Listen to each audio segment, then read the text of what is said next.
So I've been testing the Vision Audiocore V10 and the Audioconnect 8X, and the big question is, are these actually worth it or just budget hype? Starting with the V10, this one's clearly aimed at solo riders or people who ride with a passenger.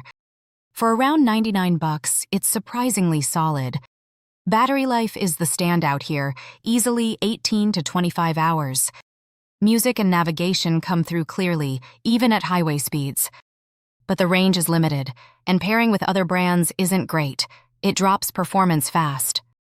The 8X steps it up for group riding.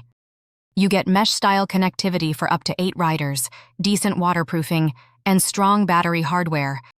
But the buttons are honestly frustrating with gloves, and they can feel overly stiff. If you want cheap, reliable communication, these are a good buy. But if your riding group is already on Cardo or Senna, mixing systems will give you headaches.